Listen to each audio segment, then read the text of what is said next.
I would like to introduce our esteemed guest today. Evan Lowe is a fourth generation Californian and proud graduate of great local public schools, including Leland High School, De Anza Community College, and San Jose State. The son of an optometrist and leader of the local Chamber of Commerce, Evan was taught the importance of community and civic engagement from a young age. He has been a barrier-breaking public servant in state and local government and was the first Asian American and openly gay Campbell City Council member, the youngest Asian American mayor in the nation, and the youngest Asian American legislator in the California State Assembly. Evan served for 8 years on the Campbell City Council and served as its mayor twice. While on council, Evan balanced the city's budget without eliminating vital services, increased transparency by streaming council meetings, and helped small businesses and job growth by cutting red tape and streamlining the business licensing process. In 2014, Evan was elected to the California Assembly for then Assembly District 28, which includes Campbell, Los Gatos, Monte Sereno, Saratoga, and parts of San Jose, all cities in the heart of the 16th Congressional District. He was reelected 3 times before redistricting and running in the adjacent district that includes Cupertino, Sunnyvale, and parts of San Jose. Throughout his time in the Assembly, Evan has brought diverse coalitions together to strengthen Silicon Valley's global competitiveness, protect reproductive freedom, lead the fight on climate change, and lower the cost of living for struggling families. Evan has earned the sole endorsement of the California Democratic Party, California Labor Foundation, Equality California, the Jewish Democratic Coalition of Silicon Valley, Peace Officers Research Association of California, and many other organizations, electeds, and community leaders. You can learn more at evanloweforcongress.com. We're thrilled to have Evan with us here today. We know how crazy your schedule is, and we really appreciate you being with us. Welcome to Los Altos Community Coalition. Thank you. Good morning. Happy Friday to each and every one of you. Great. Well, we'll get started with some easier questions and then move on to some more difficult. So the first question for you, Evan, is why did you decide to run for Congress? Given the current climate, doesn't everyone just wake up each and every day saying, yes, send me to Washington, D.C.? Absolutely. Well, I appreciate the opportunity to have conversation and dialogue. I know how valuable each and every one of you, your time is, and spending time on this Friday morning to help be informed, but also to hold our elected representatives accountable in helping ensure that we advocate and get the type of service, of the exceptional service that we deserve. The question was about why run. As previously was mentioned about the local service on the city council at the local level in the city of Campbell, now then to the state legislature, in which I'm completing my 10th year in the California state legislature, and then the transition naturally to the federal level. I hope to be able to answer the next generation of leadership to advance many of these different changes, because we know that younger generations and future generations will disproportionately be impacted by a number of the policies that will be made today and into the future. And at the same time, how do we get beyond the gridlock, the partisanship, given the capacity, of course, at the state level, the current legislative seats, we represent close to 500,000 individuals. And if California was its own country, we'd be the 5th largest economy in the world. And so the capacity to help ensure that Silicon Valley is well represented in Congress is something that I'm deeply passionate about. That's why I've co-founded and chaired the California Technology and Innovation Caucus in making sure that we advance and protect Silicon Valley while also focus on the #1 goal of government, which is that of privacy and consumer protection as well. So balancing out those different issues, of course, is a challenge, but one that I'm very excited to be able to do. And so I look forward to the opportunity to hopefully succeed and fill those big shoes of Congresswoman Anna Eshoo in representing and working for our district. Great, thank you. I'd like to turn to some of the work you've done and ask you about which aspect of your track record as an elected official are you most proud of? Yes, thank you. As previously mentioned, now concluding my 10th year in the California State Legislature, one of the major issues that I know that received quite a bit of attention here in our district as well was during the Stanford rape case. You may recall that then Judge Persky gave a lenient sentence with respect to rape of an individual in our community. And as a result of that, national outrage about the sentence of just a slap on the wrist of just 3 months in which a perpetrator got away with rape. And of course, this sparked the conversation about the injustice that existed. And while there was a conversation about whether or not the judge should be recalled or not, I leaned in and authored the bill that was signed by then Governor Jerry Brown, and making sure that this is a mandatory sentence, that there shall not be anyone that would be allowed to rape a victim, conscious or unconscious, and get away with such a light sentence. And that received bipartisan support. And again, while other individuals were debating whether or not the judge should be recalled, I said, let's fix this issue at hand. And I was proud to author that piece of legislation. I'm also extraordinarily proud of my co-authorship. I co-authored legislation to enshrine reproductive freedom in the state constitution. As we recall, Roe v. Wade was overturned, and the current direction of the United States Supreme Court is intentionally rolling back protections that have been afforded for generations. And given that being the case, I co-authored legislation that voters voted on, which was that of Proposition 1 last cycle, to enshrine reproductive freedom protections in our state constitution. And similarly, after that, I also am the chief principal author to enshrine protections for same-sex couples to marry and interracial marriage. That will be an issue that we will be voting on this November because of the fact that the Supreme Court cited two court cases, Loving and Obergefell. Obergefell was enshrined of same-sex protections, marriage protections, and then Loving, interracial marriage. I know that sounds crazy. In 2024, we're talking about interracial marriage being at threat.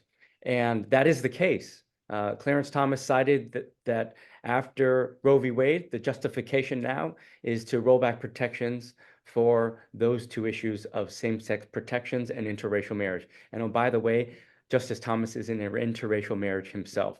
This is the type of hypocrisy that we are dealing with, and why I'm so passionate about fighting for our basic fundamental rights. Because if we don't have our basic human rights, we cannot apply the same levels of equity to housing, to healthcare, to affordable housing, to environmental justice, all of these issues. And that's why I am passionate about fighting for what we believe in and the values that we enjoy here in California.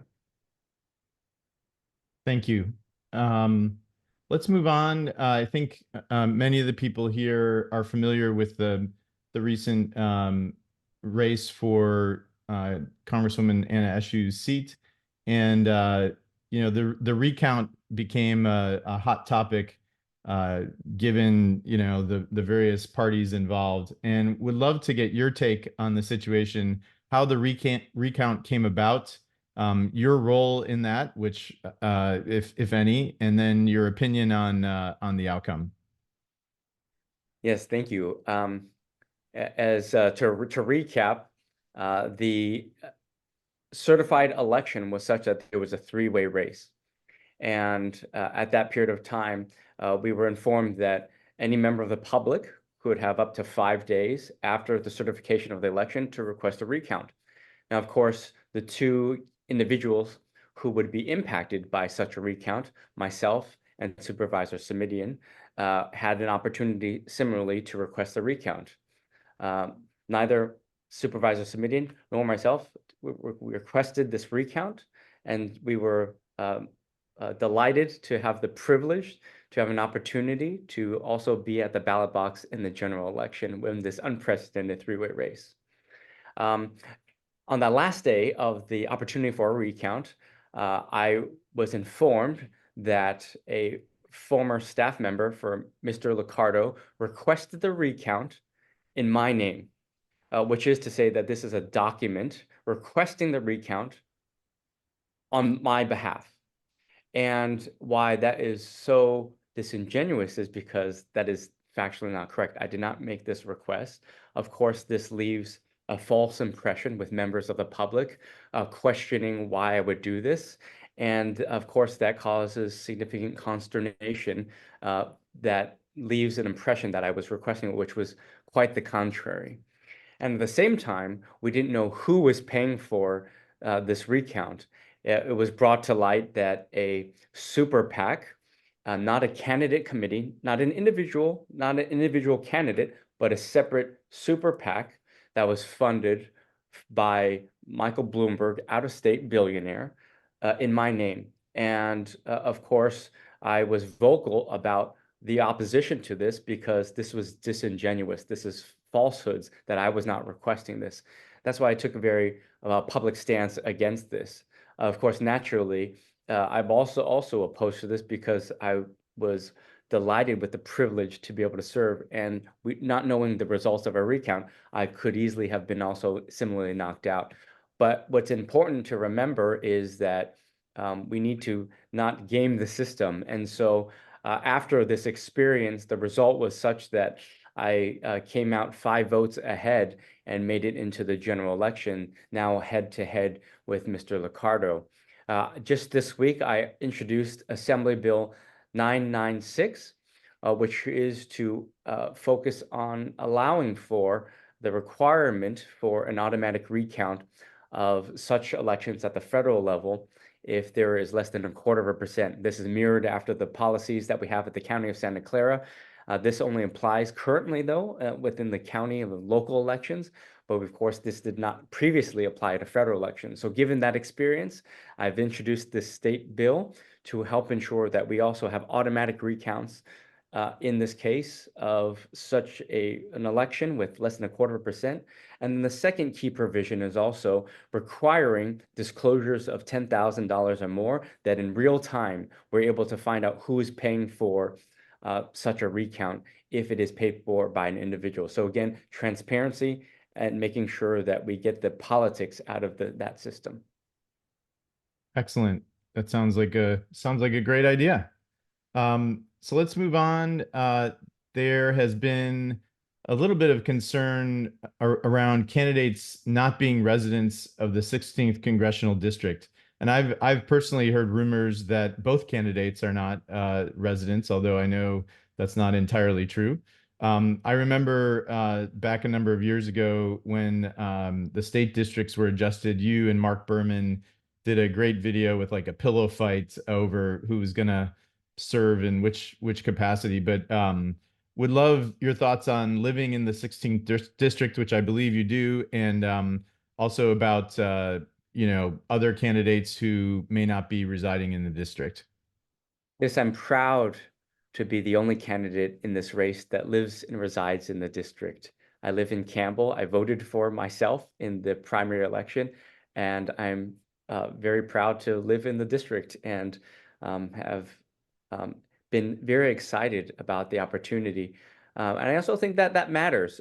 It is not a requirement for Congress to not reside in the district, but having a sense of pride and ownership is important. Of course, similarly, I would give a similar comparison about the cost of living, for example, of peace officers or teachers. We want peace officers and teachers to live in their communities and not having to reside in Stockton or Hollister commuting. Whereas if you live in your community, you have a sense of pride, ownership. There's something about that you live, breathe, eat, you go to the farmers markets, you have coffee. All of these things matter. That's a deep sense of pride that I think is very important. So while not a requirement, I do think that our district expects exceptionalism and that we should work with great intentionality in making sure that we reflect and represent the people that we hope to work for. Great, thank you. I know, many residents of Los Altos are just starting to get to know you because you have not represented Los Altos in the past. And so would love to understand what you've done and what you plan to do to learn more about the big issues facing the northern part of the district, especially those of us in Los Altos. Yeah, thank you very much. Well, as many of you have also visited a number of neighboring communities, as was mentioned, I served as mayor and council member for the city of Campbell. When I first grew up and worked in the city of Campbell, in fact, I worked at a restaurant in Campbell called Mio Vicino. There's a number of locations. There's still one on Benton Street in Santa Clara. And I was be working in a restaurant, paying my way through De Anza Community College and San Jose State. In fact, I saw many local community members and elected officials as I was serving them, and some of them still remember that you still serve us. And I will never forget my roots of service, whether it be at the dining table or in this capacity as a public servant. And so the question about how to best reflect and represent, I've had the incredible privilege to be able to meet with a number of community members during this period of time during the campaign trails. In fact, at Redberry, and I feel like that's the second office that I seem to be holding court, and my stomach can attest to the pastries and the coffees of being caffeinated and being in local support. But I also think it is important to understand the commonality that I served and my roots are in a small town, the small town of Campbell. And I was talking about this earlier, that when I first came onto the council, our downtown was a ghost town. It was not one to be visited, whereas now is very vibrant. And I hope to bring that same type of spirit to that of a small town, understanding small town issues, that the lifeblood is that of small business owners, that that the communities are community oriented. And so I hope that I can be relatable in that sense of a small town feel, and helping to make sure that I have an opportunity to chat with each and every one of you. That's why this conversation is so very important. And in fact, I'm just going to also type in this as well too. Your question was about how to be accessible. I just put in in the text just now. This is my cell phone. If anyone has any conversation or any questions, I welcome an opportunity to visit with you in this period of time. So I just put my cell phone in there. Text me, call me any period of time. I look forward to having conversations with you as well. And then also you referenced this, that I'm of the candidates in this race, I'm still employed by the state of California. And so my travels and my work requires me to be in Sacramento during the weekdays and coming back on the weekends. And so thank you for your patience. I look forward to having an opportunity to see each and every one of you. That's great. I can attest, downtown Campbell is really transformed, and I may or may not have visited the Vesper on occasion. So great place to check out if you haven't been there. All right, so thank you for both of those answers. Let's move on. So now, it's down to you and Sam, and you should know, just for full disclosure, you have a lot of Joe Simidian fans in the room right now. I'm sure you would agree Joe's been a great public servant for decades. And but would love to get your thoughts on some policy differences between you and Mr. Liccardo, if you could. Sure, certainly. Well, because you were also gracious enough to reference Supervisor Semidian, I just want to echo that same sentiment. And in fact, I talked about that of working at a restaurant, and I remember then the late Mayor Steve Glickman in Los Gatos. Supervisor Semidian then was a state assembly member, and as of course we look about the breadth of service that is to be well regarded. In fact, I am a product of those that have come before me and provided opportunities for individuals like myself to be inspired enough to wade into the area of the public discourse And Supervisor Simini has been part of that mentorship for so many. And in fact, I founded an organization called Leadership Campbell. There are a number of similar type of leadership organizations in many communities as well too, including that of Los Altos. And he came to speak about the importance of, here are top 10 tips on how to be a public servant or how to be a good public servant. And I always remember that. And I invited him to that. And that's also a lost art, which is to say that um, we can be disagreeable, but we do not have to demonize one another. And that's something I hope to project as well too, that we need more statespersons who understand the issues and can be so no nonsense, but be firm in their values as well too. So thank you very much for allowing me an opportunity to acknowledge his service as well. The question was about the distinction of Mr. Liccardo and myself on policies. I think one significant distinction is that he fundamentally does not believe in that of retirements and that of retirement security for public employees. In fact, he has issued a white paper about the impact, the devastation to that of public employees, and that they are not entitled to the type of benefits that should be afforded. Now, this is in the context of pension reforms. And of course, when you think about the distinction and the difference between that of public employees and private sector, apples and oranges, not quite the same.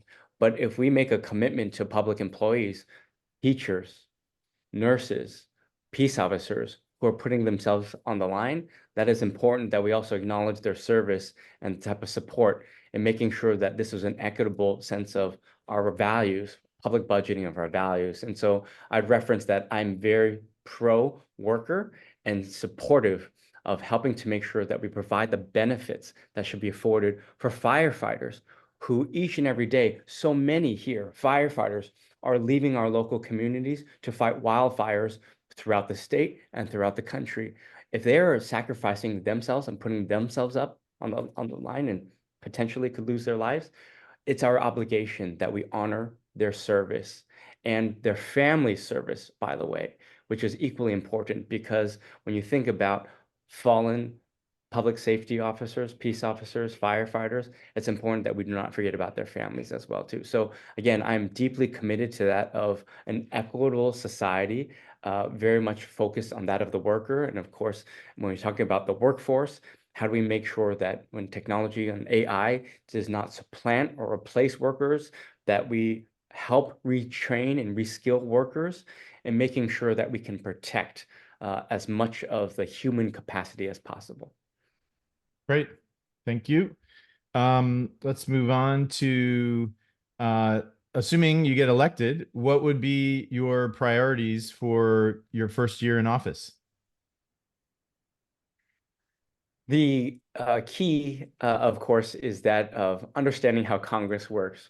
The name of the game, and here's the distinction from the state of California, that we actually pass laws, we pass bills. And in fact, I'm most proud to be named one of the most prolific lawmakers in Sacramento because of the ability to get laws passed. Unfortunately, in Congress, you're seeing that the metrics of success, how do you define a successful member of Congress? Is it by the number of followers, the fundraising, the apparatus of name recognition, or is it about the pieces of legislation that you're able to pass?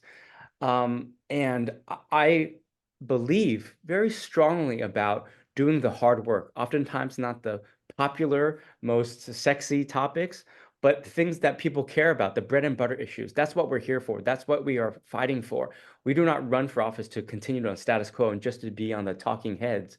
But at the same time, seniority is important to develop in Congress. That's the name of the game, to be on key committees, to effectuate change and getting budget allocations to our district. And that is important. And I'm hopeful that at my age, I'm able to have a long runway to be able to develop seniority in that way. The question, though, was about what I hope to be able to do in the first term. Constituent service is incredibly important. And I can't tell you how meaningful this is to so many. Oftentimes, aside from the legislative introducing a congressional bill, much of the work is also about constituent service. Oftentimes, our public offices are the last resort for individuals who may be about to lose their homes, lose their insurance. Maybe they're fearful about a lien. That is the capacity to which we are oftentimes the safety net. And I hope to, in the first term, be an exceptional public servant, to be omnipresent, to listen to the concerns and communicate with as many residents as possible, because our community is accustomed to the exceptional service as Congresswoman Anna Eshoo, and I want to also emulate that exceptional constituent service so that people feel comfortable knowing that they can come to an office if there is a delay with their visa, if, for example, they're having a challenge with another federal agency, or even at a local level. Oftentimes, residents may not know the distinction between a local office, a state office, a county office. Maybe it's a water issue, a congressional office. So that's really what I hope to be able to do. Great, thank you.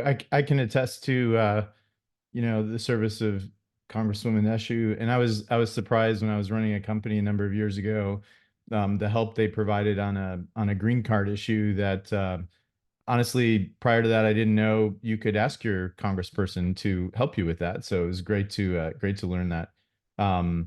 So I have a couple more questions before we turn it over to the audience. We obviously have a great divide in Congress today, and what can a freshman representative realistically expect to achieve in a divided Congress such as we have today? Please give examples of how you've overcome these divides in the past. I absolutely love this question. One of my mentors and longtime family friends is a gentleman who many of you know. His name is Jim Canine. He was a former state assembly member, former president of the San Jose Chamber of Commerce, former congressional candidate against Mike Honda. He was a Republican, longtime Republican. But he always told me jokingly, and we'd always go, we go at it on issues, but that's what we're supposed to do. At the same time, you break bread and you hug and you love one another. And we need to emulate that positive behavior. But one thing he always said was, no party has a monopoly on the truth. And that's always stuck with me. Now, of course, I would argue, especially in this current climate, that's questionable given the direction of Donald Trump and where the traditional Republican Party has gone. But I take that's near and dear to my heart. So the question was about what's an example of the approach, especially, the difference in California is we have a super majority in California of Democrats, and Republicans are essentially relegated just to vote no, and they're not really of note. And so you don't really need Republicans. But I also feel that the policies and the bills that I hope to shepherd and pass, they are stronger when you have Republicans joining as co-authors or lending their voice in support, because it withstands that of the public scrutiny and the public trust as well, too, that this is not a partisan issue. One case specifically is that I believe I'm very passionate about civics education.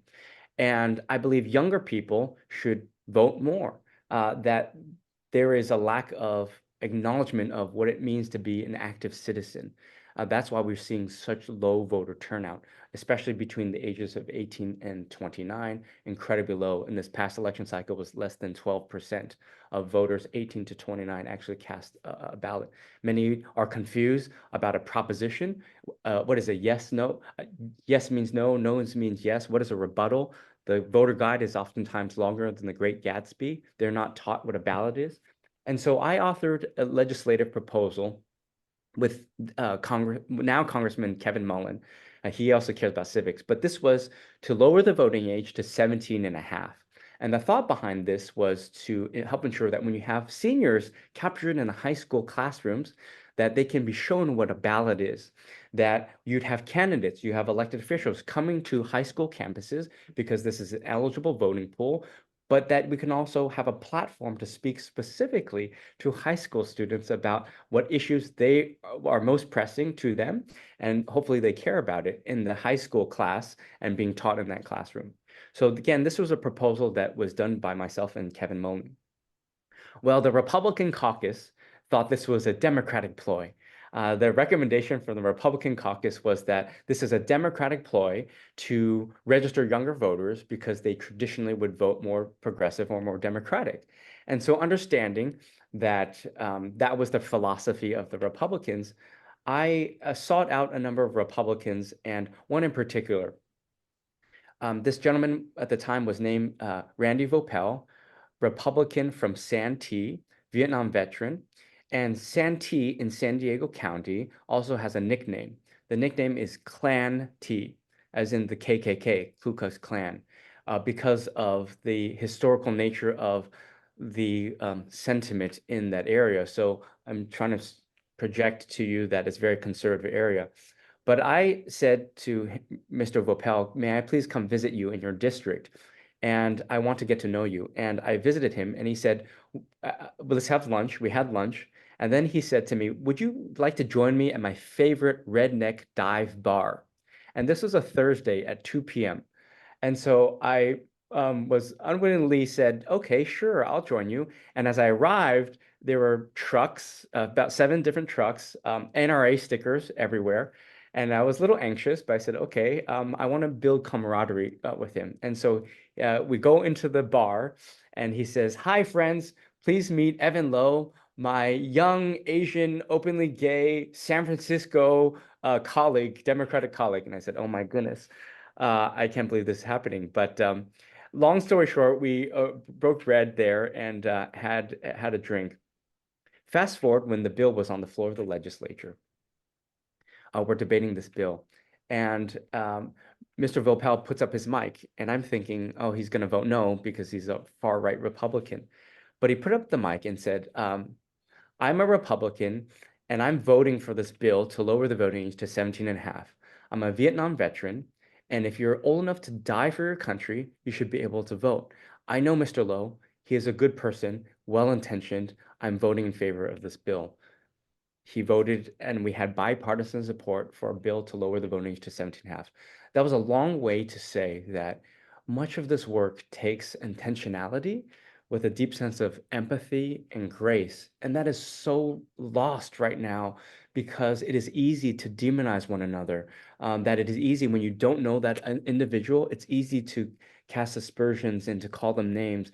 But if you get to know someone's family, and you know what compels them, what they're motivated by, that is important. And I hope that I can again project a deep sense of healing, grace, humanity in public service. Again, I'm going to be very firm and firm in my principles and my values, but the values of also understanding that we are stronger as Americans is very important to me, especially in this environment. And I hope to be able to project that and work very hard on that. That's a great story. Really appreciate you sharing that. And so we're gonna go to audience questions in a moment, but I just want to give you a chance, Evan, before we turn it over. Any final thoughts or closing statements or whatever you'd like to say. Oh, I welcome opportunity to chat with each and every one of you. Leave some time. Great. Well, we have I'm sure plenty of questions. Let me switch this over to gallery view. And as usual, we'd like to ask that you please raise your hand and we'll call on you. Remember, one question per person and no speeches, please, so we can get to everybody. Assemblymember Lowe has to leave right at 9 o'clock. So let's start off with Bill Shepard, please. Hi, Evan. Great to hear from you this morning and very impressed with your background. Can you give us a brief summary on your position with regards to the U.S.-Israel relationship and specifically what's going on in Gaza? Sure. Yeah. Thank you very much for the opportunity. The context is number one, out of the gate, that we need to mitigate the loss of life, period, full stop. That basic, just talked about this, the basic humanity and the grace that is also afforded. Some key things. Hamas is a terrorist organization. Israel has a right to exist. And it is imperative that the United States continually supports democracies abroad, similarly to that of Taiwan and the investment in Ukraine, That is the notion of American exceptionalism, supporting democracies, and by the way, the human rights domestically at the same time.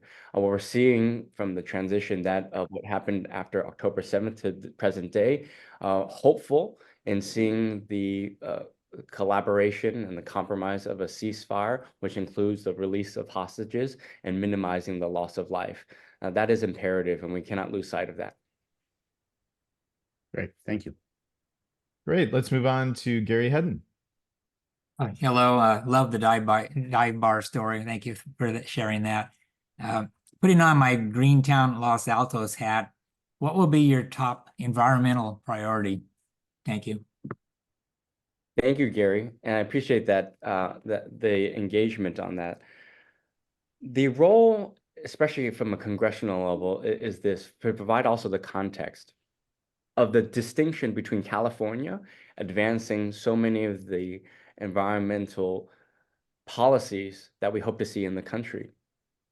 At the same time, I can tell you this, even in the state of California, I have had a number of colleagues, Democratic colleagues from the Central Valley, Bakersfield, Fresno, telling me that, Mr. Lowe, we do not want your elite liberalism in our communities, which is that of you are talking about the advancement of renewables, electric vehicles. We don't even have the infrastructure in place.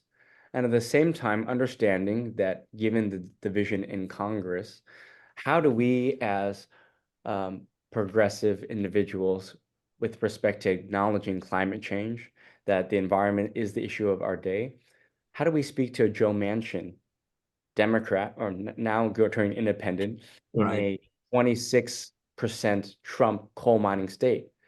How do we talk to Kirsten Sinema in Arizona? That is the unfortunate political realities that we're in.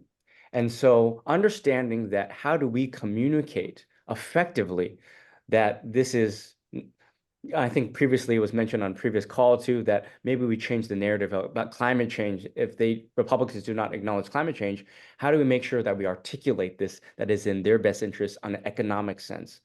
And so the role of the federal government on the incentives, where are the carrots, where are the sticks? Utilizing the carrots to help incentivize that of a natural transition. I oftentimes talk about the word too, a just transition. How do we make sure that we are bringing everyday Americans who may not be working in Silicon Valley, maybe working in those coal mining states, to help ensure that those regions, the industry, can help get to the direction that we want to go, which is clearly stating on a value statement. My belief, California's belief, we need to get off the reliance on fossil fuels, and we need to have done that yesterday, years ago. But the reality, the political realities that we're in are challenging. So the question was, what would I prioritize in helping to do so, is that of the federal funding and advancing some of the policies that we've done in the state of California to provide the infrastructure and the skill sets training. So the infrastructure, number one, the reskilling of many of these different jobs. How do we get those that are working in the fossil fuel industry to transition to clean and renewable energies? That is, I think, an important way to which we can craft the narrative, and working with maybe more conservative Democrats and Republicans, getting them across. Because I do have concern. I am in support of, let's say, the Green New Deal, but I think these sound bites evoke a distinct pushback, a gut reaction. And so we need to change the narrative and helping to ensure that we're bringing other communities along. Good point. Thank you. All right, I'm going to ask, if you have a question, please raise your hand. Don't wait to the last minute and then come in when we've run out of time. So I want to try and manage the last 10 minutes or so. So let's go over to Jim. Thanks very much. This being a very tech-heavy district, I wonder if you could summarize your positions on some of the important current tech issues, things like privacy, the antitrust things that are going on, maybe the TikTok ban, things of that sort. Thanks, Jim. It's a big topic, but again, from a values-based approach, what is the role of government? What is the role of Congress specifically? And at the state level, here's what we've seen. In absence of Congress passing laws, we have seen action, or lack thereof, left up to state by state. California has taken a very aggressive approach in helping to ensure that we are focused on consumer protection and privacy. That's why in 2018, I voted and supported that of a Consumer Privacy Act to make sure that we have the right to delete information or have access to our own information. This should not be done at a state by state level. This should really be done at a federal level, but absence any engagement, that is important. So I hope that we can advance the direction and what we've passed at the state of California in Washington, D.C. Secondly, I think we're seeing a lot of conversation around AI and the concern around AI about the displacement of work and also the lack of protections. That's why we've seen even here in the state of California, some of the workplace challenges in Hollywood and entertainment being supplanted in the strikes that exist. We're seeing much of that in graphic design and how disruptive this is. But also at the same time, how do we make sure that we're focused on that of the consumer? So while there are a number of pieces of legislation working through that of Congress, it is important, I think, that's the key element to not lose sight of what is the role that should be played, that of consumer protection and privacy. We oftentimes also hear about this region, of course, being the center of innovation and more venture capital than any other region. That is important, but not at the cost of everyday consumers. That is the role of government fundamentally. And I actually watched in horror some of the congressional hearings, the lack of understanding of basic fundamentals about, for example, a member of Congress asked, does TikTok access the internet? I have co-founded and chaired the California Technology and Innovation Caucus to help ensure that technology is understood for the competency of lawmakers. If lawmakers do not have a basic fundamental understanding, how do we expect to regulate? And that's what threading the needle will be. I think I know our Congresswoman Anna Eshoo, as a senior member of the Energy and Commerce Committee, has been exceptional at understanding what is at play here. And then lastly, let me just reference that of the real threat at hand too, about known state actors like China and Russia, utilizing technology to infiltrate many of the different security issues in our country. And it is important that from government to government, we do fight back. When it comes to people, business to business, we should help foster the type of engagement to allow for further growth. Thank you. All right, we're gonna have to cut it off with these last 4 questions. Evan, you're gonna have about 1.5 minutes per person. So I'm sorry, MB, I don't remember your name, but please go ahead. Thank you, Maya Bronicky. So you did mention how important it is the civil discourse with our young adults, and absolutely they don't know how to read a ballot. One of the things that unfortunately happened in the last few years with Congresswoman Eshoo is that she cut back on all the different opportunities she had for students, whether it is the advisory board right here, that from a full year was cut very short to like 5 meetings, and even in the internship opportunities in DC. What are your plans to engage local young adults and teenagers with local and federal politics? Yeah, thanks for the recognition on the importance of engaging with young people. I have, I think for the 7th year now, introduced legislation on civics learning requirement in our high school graduation, which is a course requirement on civics education. By the way, we should also have, I also co-authored legislation on financial literacy. Young people are not being equipped for everyday life on basic fundamentals of being an active citizen, nor on financial literacy, understanding what's going on. Of course, these are unfunded mandates that local communities and local school districts have challenges with because we do not provide the funding. And so that's a conversation that needs to be had in totality. So that's a key core passion of mine. What I think is important is also replicating some of the best practices that I have done, which is that of internship programs, paid internship programs and fellowships to hopefully spark that interest of young people throughout a number of or throughout the district as well, from high school and college as well. I also think that I would like to emulate actually Supervisor Simidian in his tenure as a public servant.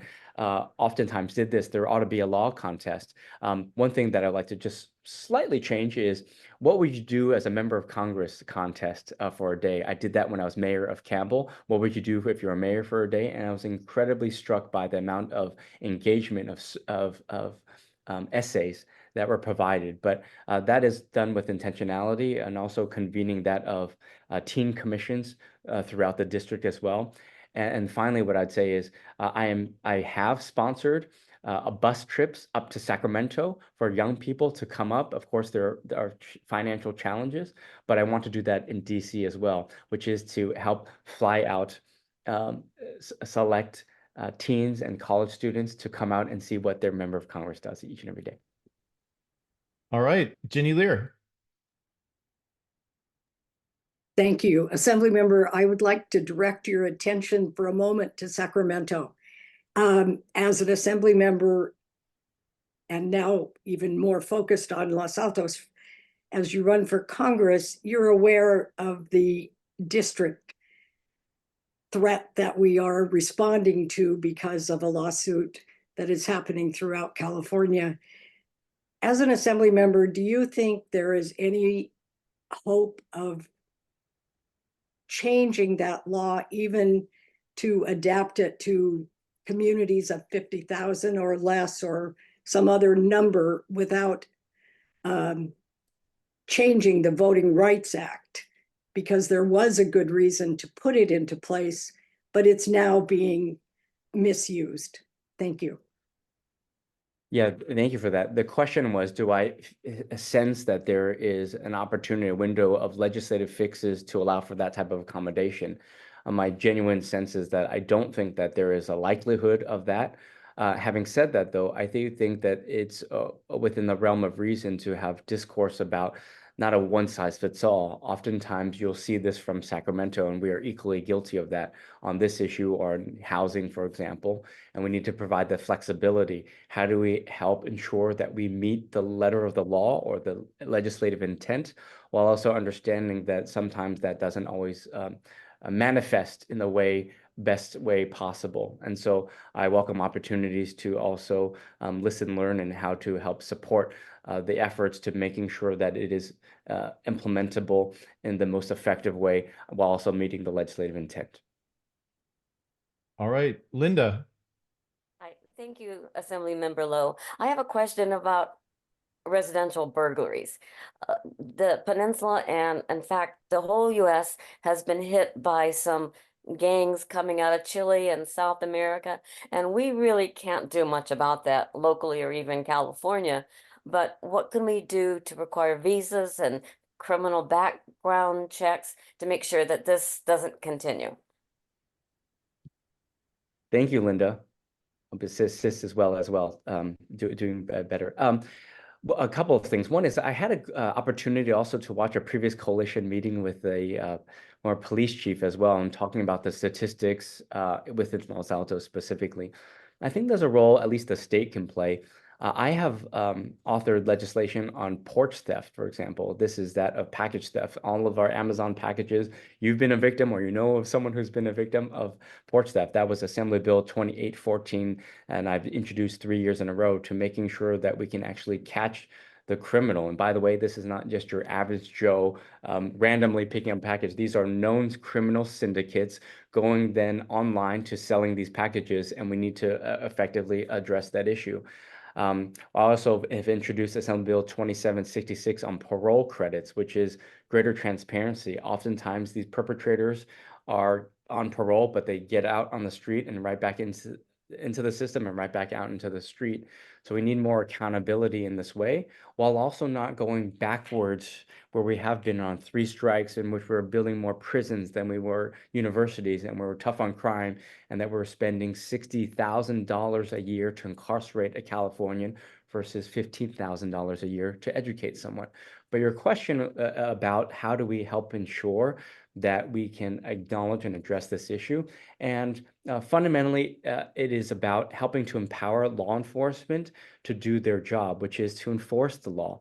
So many on the street feel helpless that even if they arrest the perpetrator, that they're just going to go back on the street. So it is a multi-pronged approach to increasing morale and providing greater authority for the peace officers to arrest, and to also know that on that initial arrest within the system in place, we focus on rehabilitation and that we don't over incarcerate as well, but helping to empower judges, prosecutors, and law enforcement alike in addressing the basic fundamental of these issues. This is a quality of life issue that we all care about.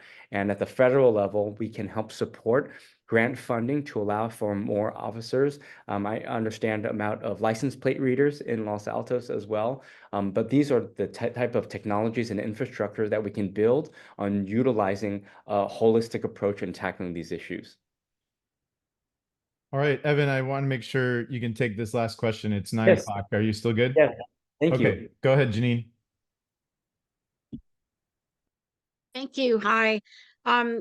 You obviously are aware there are efforts to conduct book banning, here in California, throughout the nation. There are also a lot of political litmus tests that people face surrounding, abortion, marriage equality, immigration enablement, and including the DREAM Act, and limiting surveillance.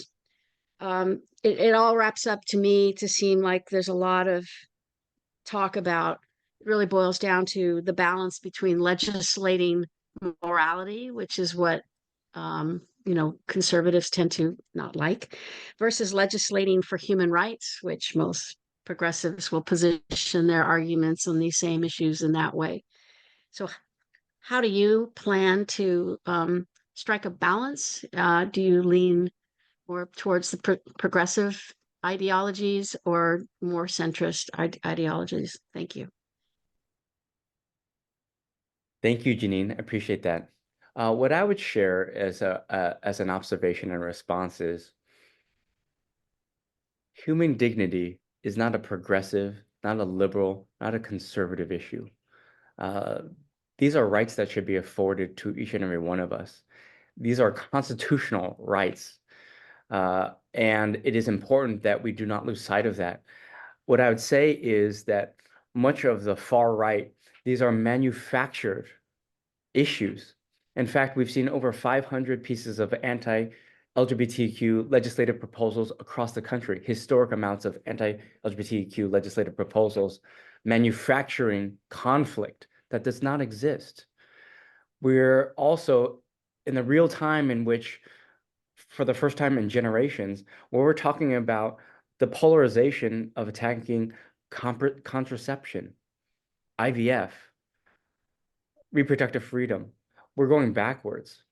And it is important that we recognize that the average American should be afforded access to basic human dignity. And by the way, it is unacceptable that we attack children and youth. And that is what the far right is doing. And my response to that is I am openly LGBT, and I hope to live an authentic life. What you'll get from me as your public representative is authenticity. I've been in the closet. I won't go back. What you see is what you get. And I hope that, again, I talk about this regularly, about the empathy that we need in this period of time, and just thinking about the intent and where this is going. And so on the ideology front, this is about basic humanity. And I hope to reflect that and embody that as much as possible. And by the way, I'm just one person. I hope I can bring more along this line. And what I'll close also by saying this on the ideology front, I referenced earlier that I'm the author of the constitutional amendment that we will be voting on to enshrine protections for interracial marriage and same-sex couples to marry. As I told you about my visit to the Republican in Santee, I also met with elders of the Church of Latter-day Saints and the Catholic Conference. These are traditionally organizations that would oppose marriage equality.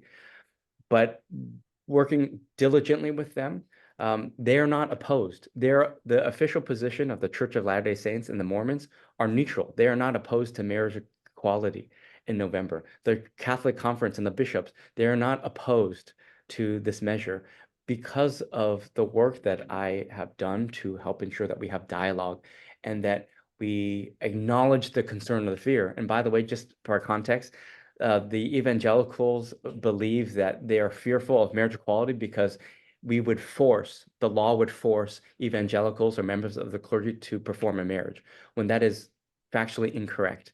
And I provided language to clarify that no member of the clergy shall be forced or compelled to officiate a wedding. And at the same time, they recognize that in government, we should have access to love and inclusion as well too. So again, I hope that is another example in which on very hot topics, we can find commonality in bringing differing viewpoints together for a common purpose. Thank you, Evan. Great point to end on.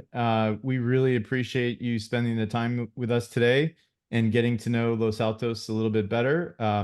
A few announcements before we go. Our next meeting is on Friday, June 28th. This is our last meeting before we take a break along with the council for the summer. Please join us for a discussion entitled "The State of Silicon Valley Briefing" with Russell Hancock, who's the president and CEO of Joint Venture Silicon Valley. If you'd like to be added to the LACC mailing list, please send an email to info@losaltoscommunitycoalition.org.